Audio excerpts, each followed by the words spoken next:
창세기 6장 9절로 22절까지 말씀 가운데서 13절부터 16절까지 한 절씩 교독하겠습니다. 제가 먼저 13절 말씀 봉독합니다. 하나님이 노아에게 이르시되 모든 혈육 있는 자의 포악함이 땅에 가득함으로 그 끝날이 내 앞에 이르렀으니 내가 그들을 땅과 함께 멸하리라. 너는 고페로 나무로 너를 위하여 방주를 만들고 그 안에 칸들을 막고 역청을 그 안팎에 칠하라. 내가 만들 방주는 이러하니 그 길이는 300규빗, 너비는 50규빗, 높이는 30규빗이라. 거기에 창을 내되 위에서부터 한 규빗에 내고 그문은 옆으로 내고 상중하 3층으로 할지니라. 아멘. 오늘은 말씀드린 것처럼 호산나 교회 설립 45주년 감사 주일입니다.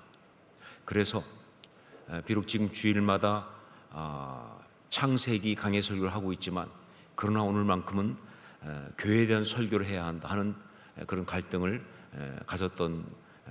갖게 되었습니다. 자, 그런데 앞에 가정의 달 설교할 때도 그랬듯이 창세기 오늘 본문 말씀을 보니까 그런 걱정을 할 필요가 없었다. 왜냐하면 정말 정확하게 교회에 대한 말씀을 주고 있었기 때문에 그렇습니다. 자, 어떤 말씀을 주고 있느냐? 바로 노아의 방주 이야기를 하고 있거든요. 노아의 방주. 노아의 방주는 교회의 모형이다. 이것은요, 초대교회 때부터 아주 폭넓게 받아들여지고 있는 그런 이야기입니다. 그래서 대개들 말할 때 교회가 뭐냐라고 말할 때 아주 많이 하는 게 뭡니까? 교회는 구원의 방주다, 이렇게 말하는 거예요. 교회는 구원의 방주다. 그러니까 방주는 교회의 모형으로서 교회의 정말 중요한 영적 요소를 너무나 잘 드러내고 있는 그런 것이다 하는 이야기죠. 자, 그런데 놀랍게도 바로 호산나 교회 설립 45주년 감사 주일에 정확하게 창세기의 이 본문 노아의 방주를 설교하게 하신 겁니다. 이거 절대로 제가 미리 계산해서 맞춘 거 아닙니다. 정말 성령께서 역사하신 거예요. 저는 그래서 이것이 성령의 역사라고 한다면 결국 이 설립 45주년에 이 말씀을 주시면서 성령은 이렇게 말씀하시는 것이죠. 교회가 뭔지, 이 호산나 교회가 어떤 모습이어야 하는지 바로 그것을 말씀하신다 하는 거죠. 이 호산나 교회가 어떤 모습이어야 하는지 그것을 말씀하시려고 이렇게 하시는 것이다. 자, 오늘 말씀의 내용을 보겠습니다. 하나님은 당신이 창조하신 세상을 쓸어버리기로 작정하셨습니다. 아니, 정확히 말하면 그렇게 하실 수밖에 없게 되었습니다. 왜냐하면 이 세상이 더 이상 당신이 창조하신 세상이 아니기 때문에 그렇습니다. 그리고 그렇게 되어버린 이유는 뭐냐? 세상을 관리하도록 지음받은 인간이 범죄하고 타락했기 때문에 그렇게 된 것입니다. 여러분, 우리가 알아야 될 건 뭐냐면요, 심판은 결코 하나님의 보복이 아니라는 사실입니다. 많은 사람들은 심판 그러면 하나님의 보복이라고 생각해요. 하나님이 죄 지은 인간들을 괘씸해서 그래서 벌 주는 것이 바로 심판이다. 아니요, 심판은 하나님의 보복이 아니라 그 죄의 당연한 결과일 뿐입니다. 죄를 짓게 되면 그 결과적으로 그렇게 될 수밖에 없는 게 심판이에요. 그 죄 때문에 그 결과가 오는 것이다. 그래서 하나님이 세상을 쓸어버릴 수밖에 없는 이 심판도 마찬가지로 그렇게 될 수밖에 없는 거예요. 자, 그런데 그렇게 될 수밖에 없는데, 그런데 하나님은 그래도 세상을 포기하실 수가 없었다. 세상을 포기하실 수가 없었다. 왜냐하면 그 이유는 사랑하시니까. 사랑하시니까. 여러분, 하나님이 세상을 창조하신 이유가 뭐냐? 하나님은 왜 세상을 만드셨을까? 하나님이 이 창조하신 어떤 그것은 무엇일까? 모든 학자들이 이구동성으로 말하는 게 뭐예요? 사랑하심으로예요. 하나님은 사랑하시기 때문에 세상을 만드신 거예요. 사랑하시기 때문에 인간을 만드신 거예요. 자, 그렇기 때문에 그런 사랑하심으로 세상이 창조된 것이니까 그래서 세상을 포기하실 수가 없는 거예요. 어떤 분이 이야기하더라고요. 하나님은 전능자시지만 모든 걸 할 수 있는 전능자시지만 그러나 두 가지를 못 하신다라고. 하나는 뭐냐? 죽으실 수가 없다. 하나님은 죽으실 수가 없다. 그리고 또 하나는 사랑하시지 않을 수가 없다. 사랑하시지 않을 수가 없다.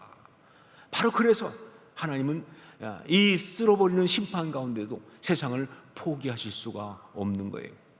그래서 하나님은 그 심판의 상황에서도 인간을 구원하실 이유를 찾기 시작하셨습니다. 그리고 그러면서 찾으신 것이 바로 뭐냐? 그게 바로 노아입니다. 노아. 우리 9절 말씀을 함께 읽겠습니다. 9절을 같이 읽습니다. 이것이 노아의 족본이라. 노아는 의인이요 당대의 완전한 자라. 그는 하나님과 동행하였으며. 의인이요 완전한 자라라고 하는 것은요, 노아가 완벽한 인간이다 혹은 죄가 하나도 없는 인간이다 그런 이야기가 절대로 아닙니다. 다만 모두가 다 동물처럼 되어서 육적인 어떤 그런 삶에 빠져 있을 때 모두가 다 세상 어떤 이 세상의 이야기, 육적인 이야기 여기에 다 빠져 있을 때 그래도 그 가운데서 하나님의 뜻을 구하고 하나님의 음성을 들을 수 있는 그런 영적 상태에 있는 사람이 그 사람이다, 그 얘기예요.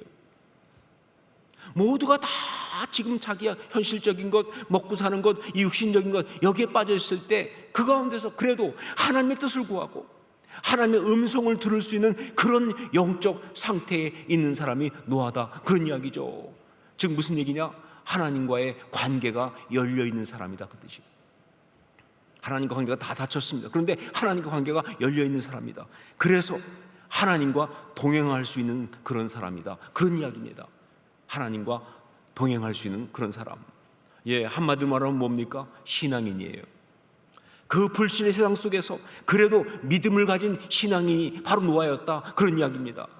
그러니까 모두를 죄 때문에 다 쓸어버릴 수밖에 없는 그런 상황에서도요, 하나님이 구원하셔야 될 이유가 있는 사람이에요. 하나님이 구원하셔야 될 이유가 있는 사람, 바로 그 사람이다, 그런 이야기예요. 여러분, 우리가 신앙의 사람이라고 한다면 우리는 마땅히 그때 노아가 그랬던 것처럼 지금 우리 하나님이 구원의 은혜를 베푸시는 이유가 되어야 한다 하는 겁니다. 우리가 신앙의 사람이라면 그때 노아가 그랬던 것처럼 지금 이 세상 가운데 우리는요, 하나님이 구원의 은혜를 베푸시는 이유가 되어야 한다는 거예요. 구체적으로 말해서 가정이, 직장이, 이 사회가, 이 나라, 이 민족이, 이 세상이 구원받을 수 있는 바로 그 구원의 이유, 그 은혜의 이유가 바로 우리여야 한다는 거예요. 그게 신앙인이에요. 우리 때문에. 자, 노아가 구원의 이유였다고 한다면 그를 구원하기 위하여 그 구원의 방법으로 주신 것이 뭐냐? 그게 바로 방주예요. 노아가 구원의 이유였다고 한다면 바로 구원의 방법으로 주신 것이 방주입니다. 우리 14절 말씀을 함께 읽겠습니다. 14절 같이 읽습니다. 너는 고페루 나무로 너를 위하여 방주를 만들고 그 안에 칸들을 막고 역청을 그 안팎에 칠하라. 너를 위하여 방주를 만들되. 그렇습니다. 방주는요, 그 주된 목적이 뭐냐? 노아를 구원하기 위하여 하나님이 준비하신 그런 겁니다. 방주는요, 노아를 구원하기 위하여 하나님이 준비하신 방법이었어요. 홍수로 세상을 다 쓸어버릴 수밖에 없습니다. 호흡 있는 것들은 다 죽여야 돼요. 그럼 노아도 죽어야 돼요. 그런데 그 가운데서 노아와 하나님의 사람들을 지켜주시고 구원하시려고 하나님이 말씀하신 게 바로 뭐예요? 방주예요. 여러분, 그렇기 때문에 교회가, 방주가 교회의 모형이라고 한다면 교회는 바로 성도를 구원하기 위해서 존재하는 것입니다. 교회는 성도를 구원하기 위하여 존재하는 거예요. 세상의 죄악 가운데서, 그래서 덮쳐오는 그 심판 가운데서 다 죽을 수밖에 없는 이 어떤 그런 상황 속에서 정말 성도가 죽지 않고 온전히 구원받을 수 있도록 하기 위해서 존재하는 것, 그게 바로 교회예요. 그러므로 교회에서는요, 다른 무엇보다 복음이 선포되어야 합니다. 십자가의 대속의 역사가 선포되어야 한다, 그 말입니다. 예수 그리스도를 주로 고백하고 거듭나는 구원의 역사가 있어야 하는 거예요. 그게 교회예요. 교회에서 성도들의 삶을 좀 풍성하기 위해서 여러 가지 프로그램 할 수 있습니다. 뭐 친교회 프로그램도 할 수 있고요. 그다음에 또 뭐 교육 프로그램 할 수 있습니다. 또한 뭐 사회적인 의미 있는 봉사활동 같은 그런 프로그램 할 수 있습니다. 자, 그런데 그것만 가지고는 교회라고 할 수가 없다는 것이죠. 그게 아무리 아름답게 잘 된다 할지라도 그게 아름다운 교회는 아니에요. 구원의 복음이 온전히 선포되고, 그래서 성도들이 그 영혼이 영적으로 구원받는 그런 구원의 역사가 있어야 그게 진짜 교회예요. 그게 진짜 교회입니다. 때로 교회에서 보면요, 이 세상에서 잘 살기 위한 그런 축복, 그런 은혜를 너무 많이 강조하는 경우가 있어요.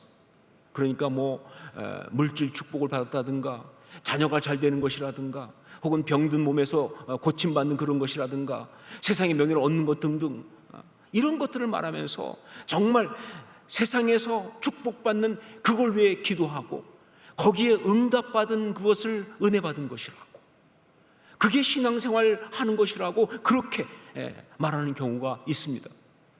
당연히 그렇죠. 그런 걸 위해 기도해야죠. 정말 우리가 이 땅을 살아가고 있으니까 맞아요. 그런 걸 위해서 당연히 기도해야 되고요. 전 분명히 믿습니다. 당연히 우리 하나님 응답해 주실 것이라고, 필요하면. 자, 그런데 그게 다는 아니죠. 그게 다라고 하면 그건 진정한 신앙생활이 아니고 그건 교회가 아니다. 정말 교회 다니면서 그런 축복을 받은 거 너무 감사한 이야기지만, 그것뿐이라고 한다면, 그것만 강조되고 있다고 한다면, 그게 메인이라고 한다면 그건 진정한 교회가 아니라는 겁니다. 모든 것보다 먼저 영혼이 구원을 받아야 합니다. 그게 교회예요. 예수 그리스도를 주로 고백하고 거듭나는 그런 역사가 있어야 되고요. 그리고요, 정말 환경이 바뀌는 은혜를 받기 전에 먼저 환경과 상관없이 세상이 알 수도 없고 세상이 줄 수 없는 그 평강이 먼저 이 심령 가운데 영적으로 일어나야 되는 거예요. 그게 진짜 은혜 받는 것이죠. 그게 한마디로 말해서 세상에서 잘 되는 것보다, 세상의 것이 잘 되는 것보다 천국의 소망이 훨씬 더 감사해야 돼요. 아주 정직하게 말해서 세상에서 잘 되는 것보다 천국의 소망, 영생의 소망이 훨씬 더 감사하고 훨씬 더 행복해야 그게 진짜 교회라는 거예요. 그게. 자, 그러면 교회가 정말 온전한 구원의 방주 역할을 하려고 한다면 교회는 어떠해야 하는가 하는 것이죠. 교회가 구원의 방주 역할을 하려고 하면 교회는 어떠해야 하는가? 그 답이 방주의 모양 가운데 들어 있습니다. 말씀에 보면 방주에 대한 이야기가 쭉 나오는데, 그런데 사람들은요, 이 방주에 대한 이 성경 말씀을 보면서 뭘 생각하느냐? 설계도를 생각합니다. 이건 방주를 만드는 설계도를 말씀하시는구나. 언뜻 보면 그렇죠. 길이가 어떻고 넓이가 어떻고 높이가 어떻고 뭐 구조가 어떻고 나오니까. 자, 그런데 아니요, 설계도 아닙니다. 크기나 모양이나 구조를 말하고 있지만 아니요, 설계도 아니에요.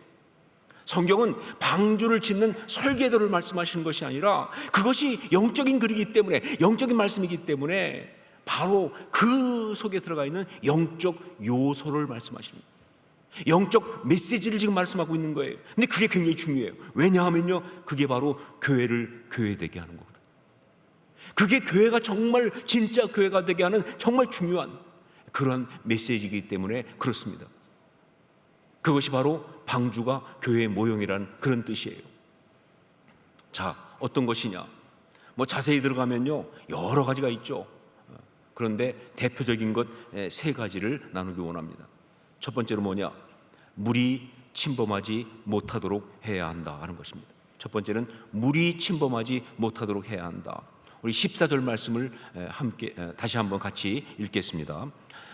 너는 고페르 나무로 너를 위하여 방주를 만들되 그 안에 칸들을 막고 역청을 그 안팎에 칠하라. 역청을 그 안팎에 칠하라 하는 것은요, 물이 침범하지 못하게 하라, 그 얘기입니다. 다른 것이 아니라 물이 침범하지 못하게 하라. 자, 그렇게 물을 막아야 되는 이유가 뭐냐? 그 다음에 두 번이나 말씀에 강조하듯이 뭐예요? 생명을 보존하게 하려는 것, 그겁니다.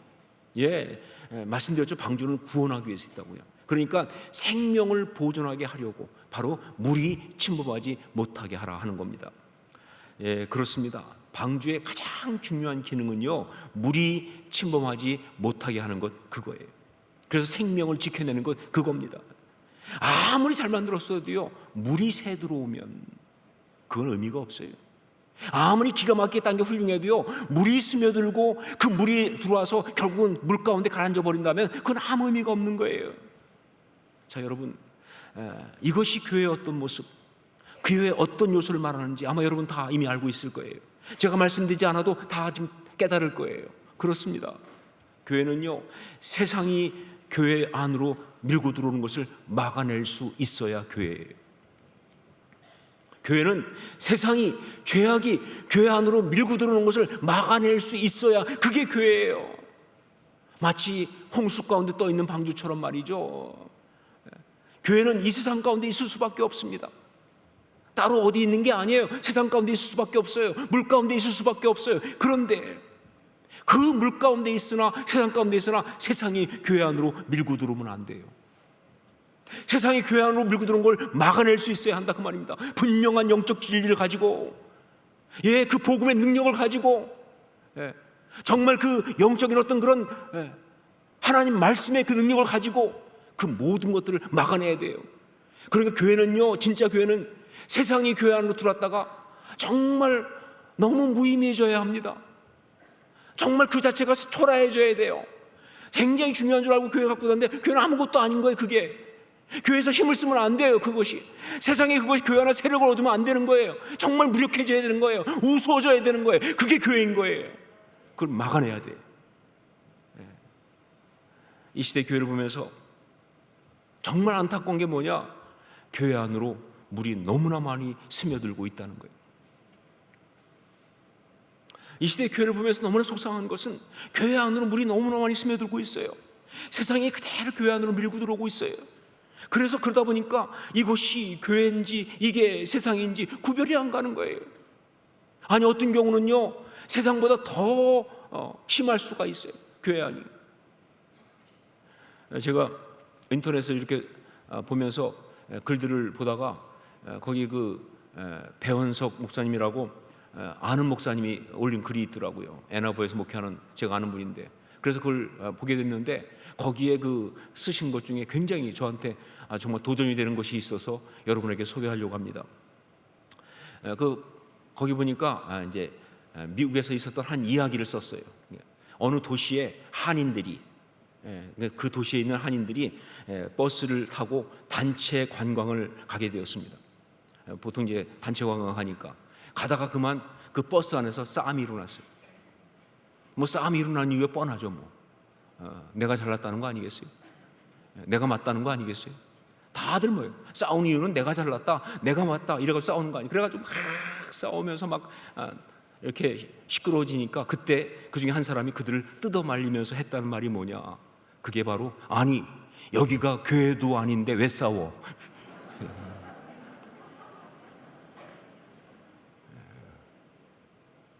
저는요, 그 순간 떠오른 단어가 웃프다예요. 정말 웃기는데 슬프다. 왜? 부정할 수가 없으니까. 여러분, 성경이 방주에 대하여 말하면서 가장 먼저 말하고 있는 것이 바로 물이 침범하지 못하게 라는 것을 우리는 정말 가슴 깊이 새겨야 합니다. 아름다운 교회가 되기 위해서 가장 먼저 새겨야 될 것은 물이 침범하지 못하게. 두 번째는 충분히 담을 수 있어야 한다예요. 충분히 담을 수 있어야 한다. 우리 15절 말씀을 함께 읽겠습니다. 15절 같이 읽습니다. 내가 만들 방주는 이러하니 그 길이는 300규빗, 너비는 50규빗, 높이는 30규빗이라. 여러분, 성경이 이렇게 방주의 크기에 대해서 말하는 것은요, 딱 그렇게만 되어야 한다는 뜻이 아니에요. 무슨 뜻이냐? 그 방주가 노아의 가족들과 그리고 짐승의 암수들 등등 하나님이 그 안에 들여보내기로 한 모든 사람을 다 수용할 수 있는 크기여야 한다, 그 얘기입니다. 그러니까 그 사이즈가 중요한 게 아니라 하나님이 그 방주 안으로 넣어서 그래서 구원하시려고 하는 그 모든 사람들을 다 수용할 수 있는 충분한 크기여야 한다, 그 얘기예요. 실제로 창조과학에서 보면요, 이 성경에 나온 사이즈를 가지고 이렇게 해보니까 정말 그 당시에 있었던 모든 종류의 암수들까지 포함해서, 그 모든 동물의 암수까지 포함해서 다 수용할 수 있는 그런 크기라고 그래요. 교회는요, 하나님이 구원하시고자 하는 영혼들은 얼마든지 받아들일 수 있는 그런 곳이어야 한다는 거예요. 교회는요, 하나님의 역사하심을 다 수용할 수 있는 것이 바로 교회다. 하나님의 꿈을 담을 수 있어야, 그래야 교회다, 그런 이야기예요. 인간적인 어떤 이유로 편견과 아집 때문에 하나님의 역사함을 받아들이지 못하고 거부하고 정말 그것을 밀어내는 아주 배타적이고 폐쇄적인 것은 교회일 수가 없어요, 절대로. 여러분, 건물이 작은 교회는 있을 수 있습니다. 교세가 작은 교회는 있을 수 있지만 신앙의 그릇이 작은 교회는 절대로 있을 수가 없어요. 왜냐하면 그건 교회가 아니니까. 교회가 처음 이 땅에 등장할 때 보면요, 하나님의 사람들한테 하나님의 영이 부어지면서 그들이 뭐예요? 환상을 보고 꿈을 꾸기 시작했습니다. 무슨 얘기냐? 교회는 사람 머리에서 나온 것이 아니란 얘기예요. 사람의 생각으로 만들어진 것이 아니란 뜻입니다. 사람의 이야기에 국한된 것이 아니란 이야기예요. 하나님이 주시는 꿈과 비전을 담는 것이 교회였다, 그런 이야기예요. 성경이 방주에 대해서 말하면서 이 크기를 이렇게 구체적으로 말하는 것은요, 교회가 하나님의 구원 역사를 충분히 담을 수 있는 그런 그릇이어야만 한다는 것을 이야기하고 있는 거예요. 다른 말로 하면 믿음의 비전 공동체를 이야기하는 것이죠. 믿음의 비전 공동체. 자, 그런데 이 시대의 교회를 보면요, 종종 가장 편협한 집단이 교회입니다. 가장 배타적인 곳이 교회입니다. 가장 품지 못하는 곳이 바로 교회입니다. 그래서 이 시대의 교회 중에 많은 것들은 다 가짜입니다. 그러니까 그리고 정말 교회 리더십들, 저를 포함해서 진짜 믿음이 없습니다. 교회 리더십인데 하나님께 위임받은 그걸 가지고 이 교회를 섬기고 있는데 정말 믿음이 없어요. 하나님의 꿈과 그 비전을 제대로 담지 못한다, 그 말입니다. 하나님의 역사하심을 온전히 신뢰하지 못한다는 거예요. 자기 계산만 해요. 그리고 자기 경험치로 교회를 운영해요. 야망과 욕심은 커요. 그런데 꿈과 비전은 없습니다. 그래서 교회가 세상을 향한 영향력을 상실하고 있는 거예요. 그래서 여러분, 교회는요, 하나님의 역사하심을 충분히 담을 수 있는 그런 큰 그릇이어야 한다는 거예요. 이 사이즈가 중요해요. 영적 사이즈. 교회는 하나님의 역사를 충분히 담을 수 있는 그런 큰 그릇이어야 한다 하는 것을 이야기하고 있어요. 세 번째로, 하늘의 빛과 공기가 들어오도록 해야 한다 하는 겁니다. 하늘의 빛과 공기가 들어오도록 해야 한다. 16절을 함께 읽겠습니다. 16절 같이 읽습니다. 거기에 창을 내되 위에서부터 한 규빗에 내고 그 문은 옆으로 내고 상, 중, 하 3층으로 할지니라. 여기에 창이라고 하는 이 말은요, 히브리어로 초하르란 말입니다. 근데 이 말은 빛이에요, 빛. 그것도 정오의 빛을 말합니다. 그러니까 이 창은 뭐예요? 채광을 위한 거예요. 그 방주 안으로 빛이 들어오는 통로가 바로 그 창이에요. 자, 그리고 또한 이 창은요, 동시에 통풍을 위한 것이기도 합니다. 그러니까 바깥 공기가 그걸 통해서 방주 안으로 들어와서 방주 전체에 있는 사람들이 호흡할 수 있게 하는 것, 그게 바로 이 창이에요. 자, 그런데 여러분, 이 위치가 중요합니다. 이 위치가 말씀 보니까 위에서부터 한 규빗, 즉 50cm에 쭉 빙 눌러 창을 내도록 그렇게 되어 있습니다. 그런데 위에서부터 50cm인데 심지어 이 초하르라는 말, 이 말은요, 창구로 번역되기도 하지만 많은 부분 지붕이라고 번역되게 해요. 그러니까 지붕에 붙어 있는 거예요. 지붕에 창문이 있는 거예요. 무슨 얘기냐? 방주 안에서 보면요, 빛이, 공기가 바로 하늘에서 들어오고 있다는 얘기죠. 빛과 그 공기가 하늘에서 들어오고 있어요. 그럴 수밖에 없죠. 옆엔 다 물이니까. 근데 이게 굉장히 중요합니다. 여러분, 교회가 정말 교회이려면요, 하늘이 열려 있어야 합니다. 교회가 정말 교회이려고 하면요, 하늘이 열려 있어야 되는 거예요. 그래서 하늘의 빛이 교회 안에 비춰야 되는 거예요. 그래서 하늘로부터, 하늘의 공기가 그 안에 들어와서 모두를 숨쉬게 해야 하는 거예요. 그게 교회예요. 사람이 만든 등불이 밝히고 있으면 그 교회 아니죠. 그 안에 온통 밑에서부터 올라오는 악취가 가득 차 있으면 그 교회일 수 없죠. 하늘의 빛이 비춰서 어둠을 밝혀야 돼요. 하늘의 공기가 들어와서 사람들을 숨쉬게 만들어야 돼요. 하나님의 말씀과 하나님의 그 계시와 성령의 감동과 은혜의 공급이 그렇게 이루어져야 한다, 그 말입니다. 그래야 어둡지 않죠. 그래야 악취가 나지 않습니다. 그래야 정말 모두가 다 숨쉬며 행복할 수 있는 거예요. 이게 교회라는 겁니다. 노아의 방주, 그것은 바로 교회의 모형입니다. 그리고 성령께서는 설립 45주년 이 주일에 호산나 교회에게 바로 그 방주의 그림을 친히 그려주셨습니다. 이게 진짜 교회라고. 호산나 교회는 바로 이런 교회이어야 한다고. 기도하겠습니다.